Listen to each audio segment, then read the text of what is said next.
اللہم صلی علی محمد و علی آل محمد کما صلیت علی ابراہیم و علی آل ابراہیم انک حمید مجید. اللہم بارک علی محمد و علی آل محمد کما بارکت علی ابراہیم و علی آل ابراہیم انک حمید مجید. اعوذ باللہ من الشیطان الرجیم. بسم اللہ الرحمن الرحیم. رب اشرح لی صدری ویسر لی امری واحلل عقدۃ من لسانی یفقہوا قولی.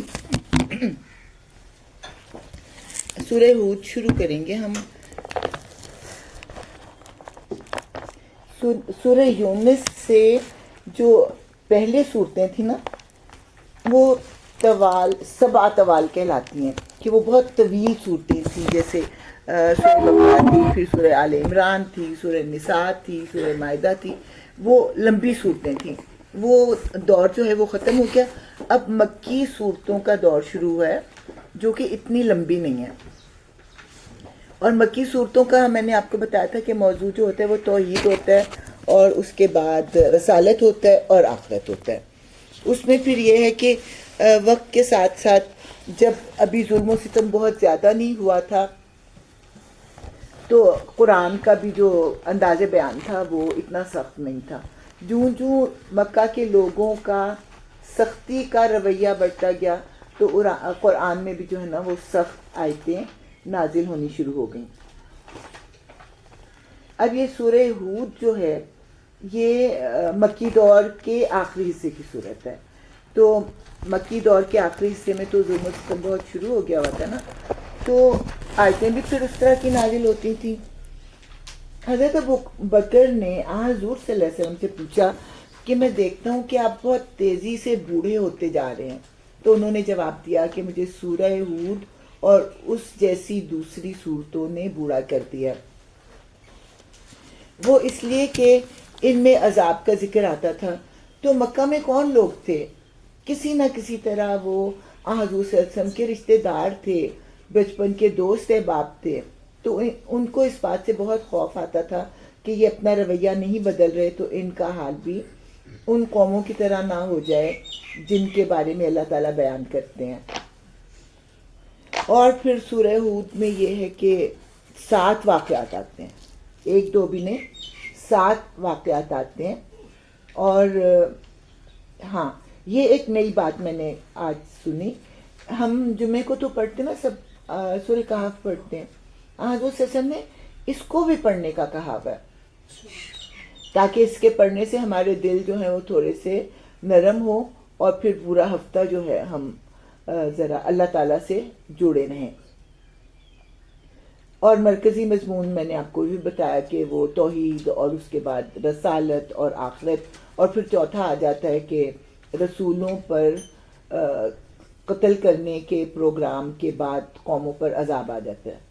مطلب رسول اور اس کے ساتھیوں کو تو چرا لیا جاتا ہے لیکن پھر جو قوم ہے وہ زندہ نہیں رہتی.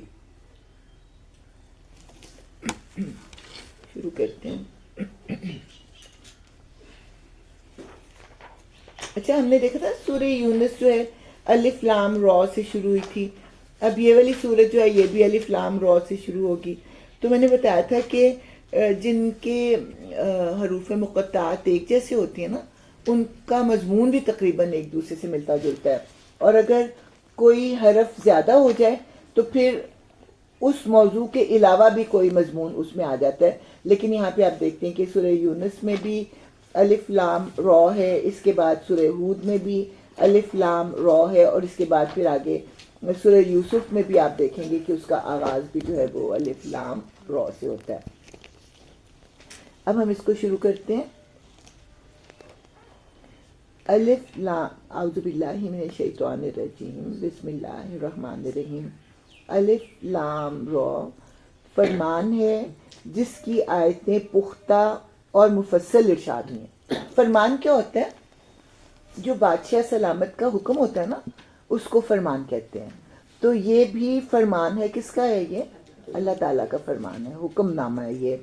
اور اس کی آیتیں کوئی متشابہ نہیں ہیں، بالکل الگ الگ کھول کر اللہ تعالیٰ نے تفصیل سے بیان کی ہیں. اور کہاں سے آیا ہے یہ؟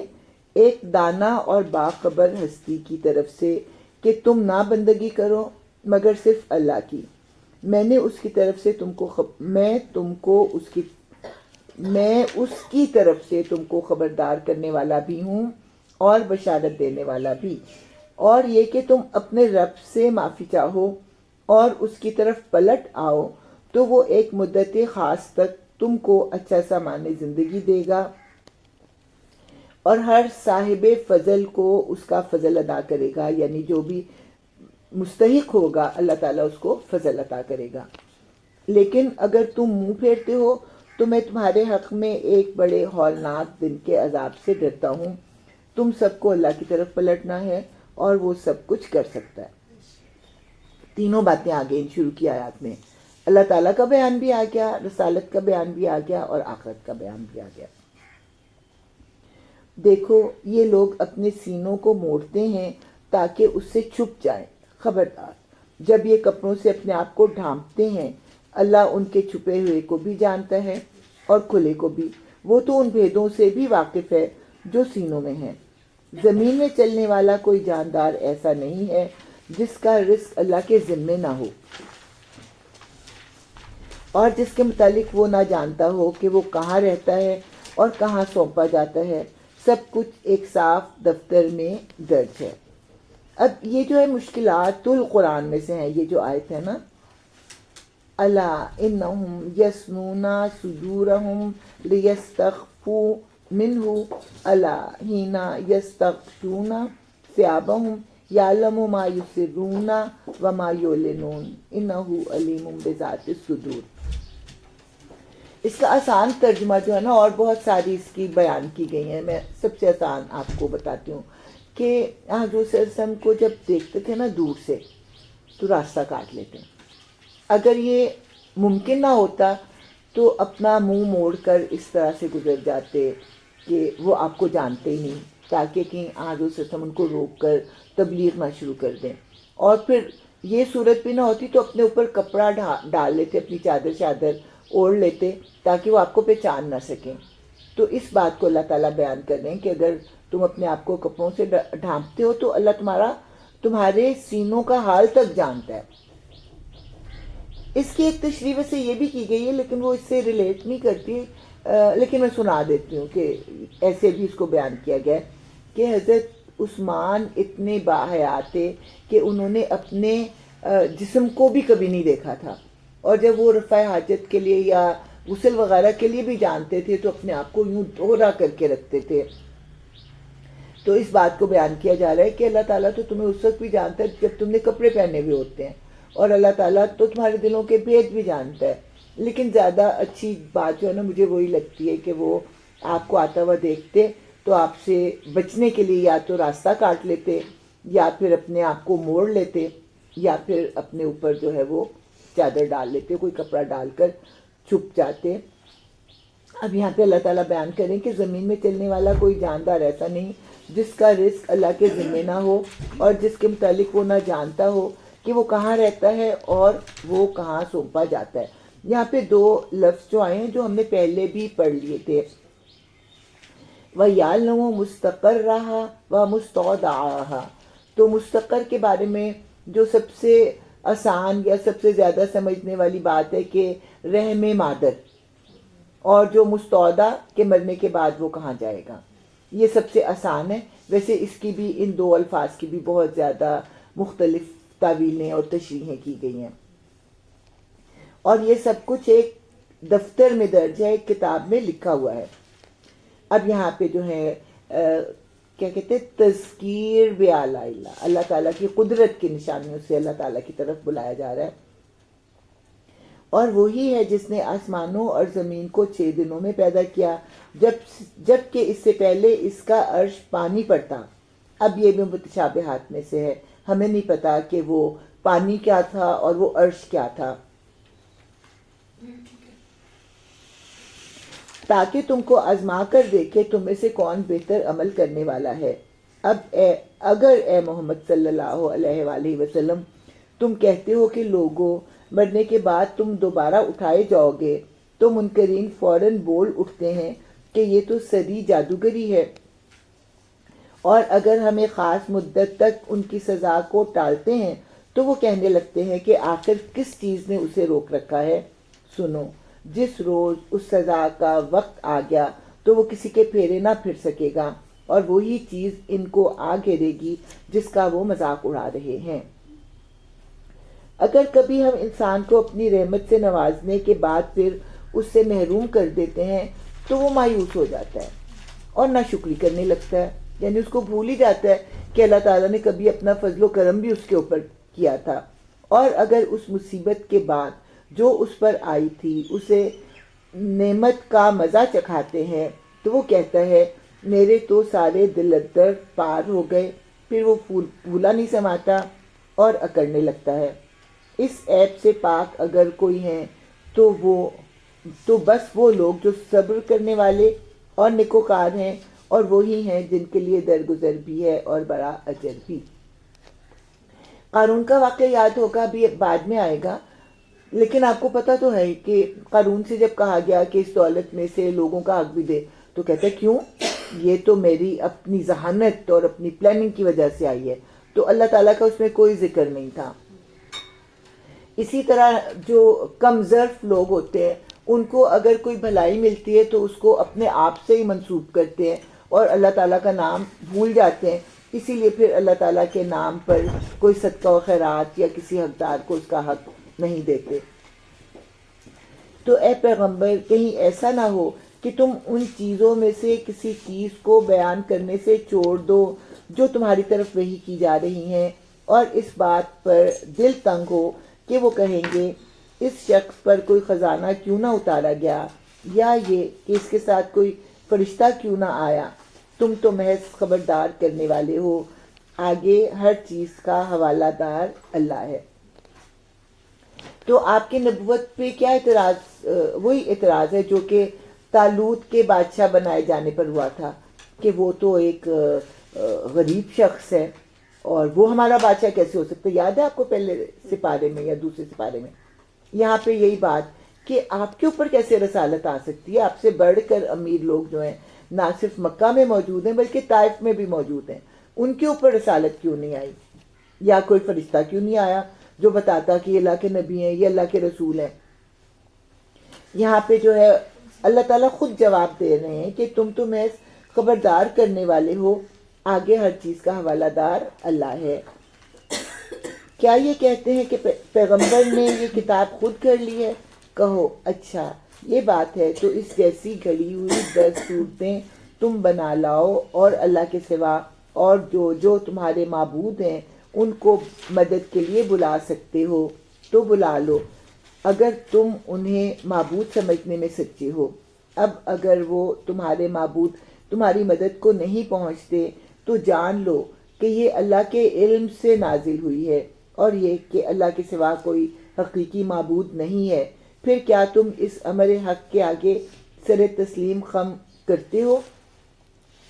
قرآن میں کئی جگہ پہ، تقریباً 4 جگہ پہ یہ چیلنج کیا گیا ہے۔ پہلے کہا کہ اس جیسا ایک قرآن لے آؤ، اب قرآن جیسا قرآن لانا تو ناممکن ہے، تو پھر یہاں پہ کہا کہ 10 صورتیں لے آؤ۔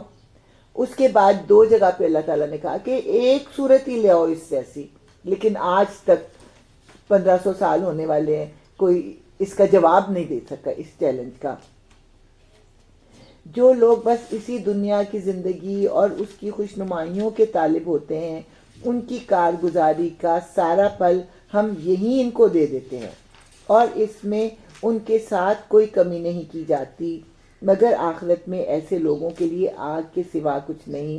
وہاں معلوم ہو جائے گا جو کچھ انہوں نے دنیا میں بنایا وہ سب ملیا میٹ ہو گیا، اور اب ان کا سارا کیا دھرا محض باطل ہے۔ تو جو کہتے ہیں کہ بھئی دنیا ہی اچھی ہونی چاہیے اور آخرت کے لیے وہ کوئی جمع ہی نہیں کرتے آخرت کے بینک میں، تو ان کو دنیا میں اللہ تعالیٰ پورا دے دیتا ہے، اور آخرت میں کیونکہ انہوں نے بینک میں جمع ہی نہیں کیا تو ان کو کچھ بھی نہیں ملتا سوائے آگ کے۔ یہ آیت جو ہے نا یہ بھی کافی مشکل آیتوں میں سے ہے۔ افامن کانا علی بینۃ من ربہ ویتلوہ شاہد منہ ومن قبلہ کتاب موسیٰ اماما ورحمۃ